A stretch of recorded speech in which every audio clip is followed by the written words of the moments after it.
বাবা মারা গেছে, ছেলে ইমামতি করে, জানাজার নামাজ পড়া কোনো আপত্তি নাই। যদি ওইরকম যোগ্যতম সন্তান থেকে থাকে তাহলে সে পড়াবে।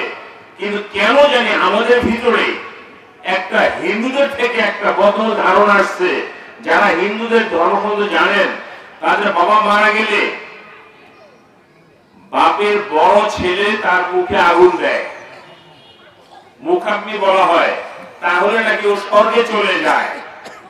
ঠিক তদ্রুপ আমাদের সমাজে এরকম একটা কালচার চলে আসছে, ছেলে যদি জানাজা পড়ায় তার বাপ জান্নাতি।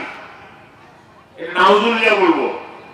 অনেকে দেখছি যে এখানে মানুষজনের সংখ্যা কম, আসলে মানুষজনের সংখ্যা কম হলো, ফেরেশতার সংখ্যা কম না, কিন্তু ফেরেশতার সংখ্যা অনেক অনেক বেশি।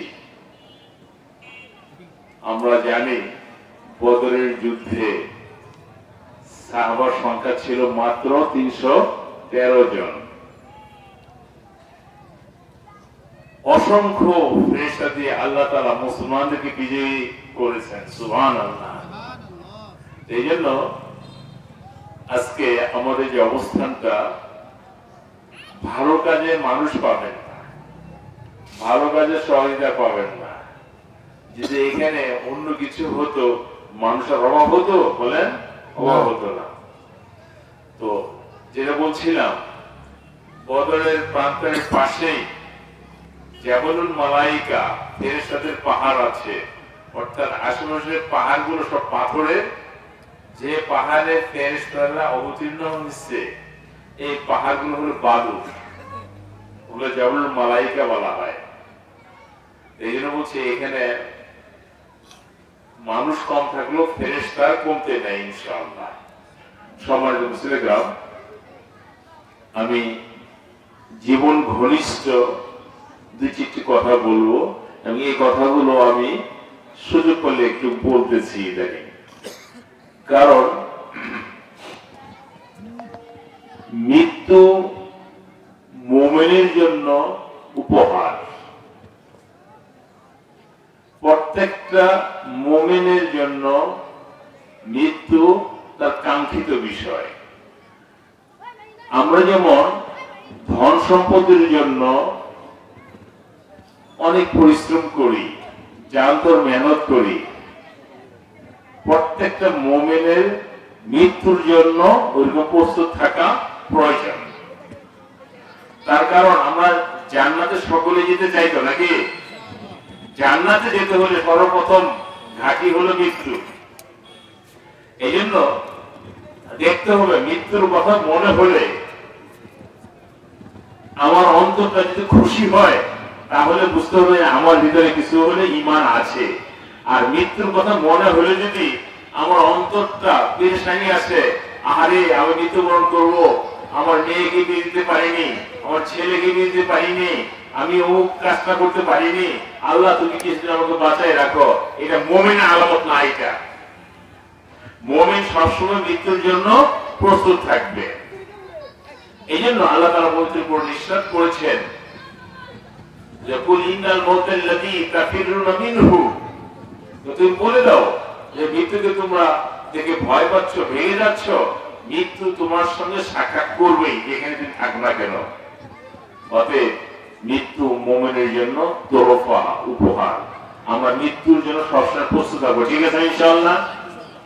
সম্মানিত মুসলিম, আমরা আমাদের সমাজে অনেক জায়গাতে জানা যায় যে একটু বেকায়দায় পড়ে যায়। কথাগুলো ভালো করে বুঝেন। প্রথমত বেকায়দা হলো ইদানিং নতুন একটা কালচার শুরু হয়েছে, লাশকে সামনে রেখে বক্তৃতার মঞ্চ তৈরি হয়ে যায়। অমুক বলবে, অমুক বলবে, যদিও হাসতেছে আসছে উস্কুর মাস আমাতিকুম, তোমাদের মৃত ব্যক্তিদের ভালো জিনিসগুলো আলোচনা করো।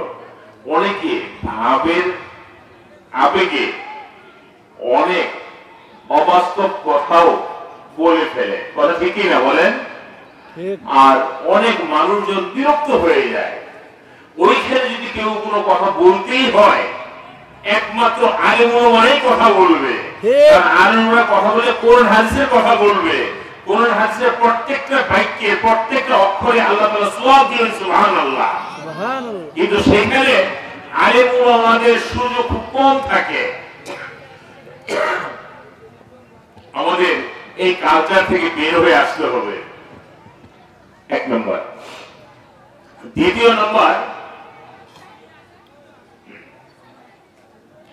বাবা মারা গেছে, ছেলে ইমামতি করে, জানাজার নামাজ পড়া কোনো আপত্তি নাই। যদি ওই রকম যোগ্যতম সন্তান থেকে থাকে তাহলে সে পড়াবে। কিন্তু কেন জানি আমাদের ভিতরে একটা হিন্দুদের থেকে একটা বদল ধারণা আসছে। যারা হিন্দুদের ধর্মগ্রন্থ জানেন, তাদের বাবা মারা গেলে বাপের বড় ছেলে তার মুখে আগুন দেয়, মুখাগ্নি বলা হয়, তাহলে নাকি ও স্বর্গে চলে যায়। ঠিক তদ্রুপ আমাদের সমাজে এরকম একটা কালচার চলে আসছে, ছেলে যদি জানাজা পড়ায় তার বাপ জান্নাতি। এটা নাউজুবিল্লাহ বলবো। কারণ দেখেন, জানাজার উপযুক্ততার ব্যাপারে ফিকহের কিতাব বলতে যেটা আসছে, আউলান নাস বিসসালাত আলাল মাইয়িত সুলতান। জানাজা নামাজ পড়ানো সবচেয়ে উপযুক্ত হলো ওই দেশের বাদশা। যদি ইসলামী রাষ্ট্র হতো আমাদের, তাহলে আমাদের যে আমিরুল মুমিনিন সে জানাজা পড়াইতো।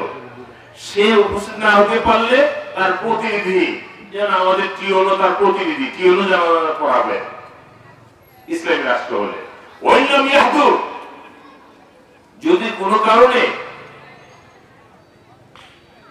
সুলতান অথবা তার প্রতিনিধি উপস্থিত পারলো না, ফাল কাজী, তাহলে বিচারপতি নামাজ পড়াবে।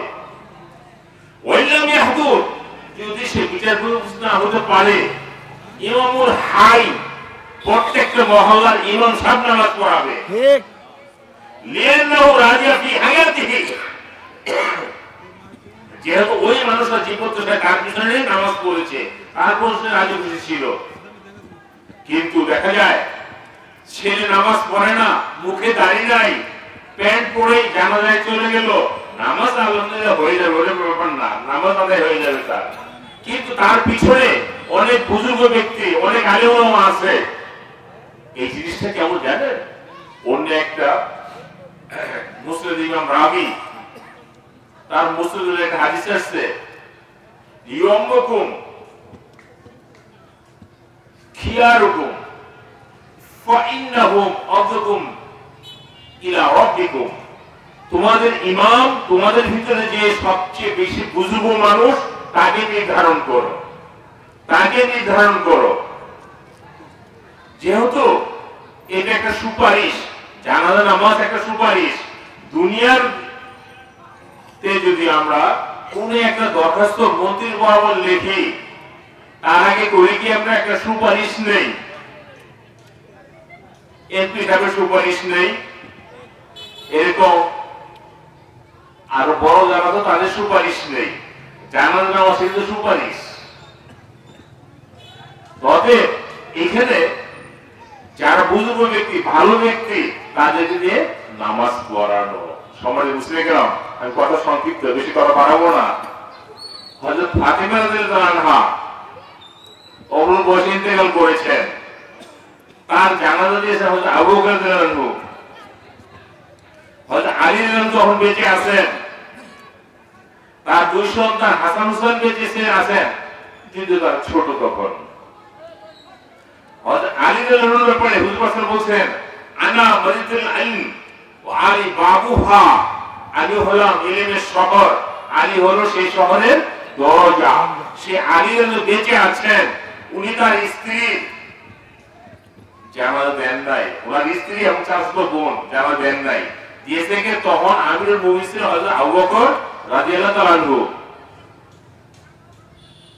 ঠিক তত আবু বকর রাদিয়াল্লাহু আনহু জানাজা হযরত ওমর রাদিয়াল্লাহু দিয়েছেন, তার ছেলেরা দেয় নাই, তার ছেলেরা সাহাবী।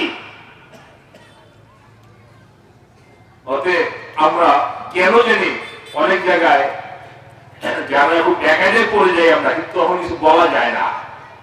এই জন্য ভাবছি ওয়াজ মাহফিলগুলোতে একটু বলা দরকার মনে হয়। এই জন্য দেখেন এই জিনিসগুলোর উপর আমরা একটু আমল করার চেষ্টা করব।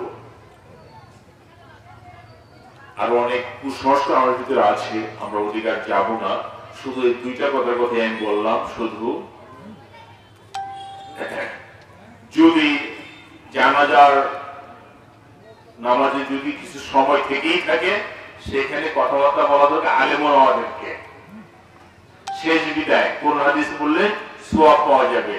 দ্বিতীয় নম্বর, ইমামতি করবে, যদি তার উপযুক্ত ছেলে থাকে আলহামদুলিল্লাহ সে নামাজ পড়াবে। উপযুক্ত ছেলে যদি না থাকে ওই মহল্লার ইমাম সাহেব নামাজ পড়াবে। যতটুকু শুনলাম আল্লাহ তাআলা আমল করে দান করুন। ওয়া মা তাওফীক ইল্লা বিল্লাহ।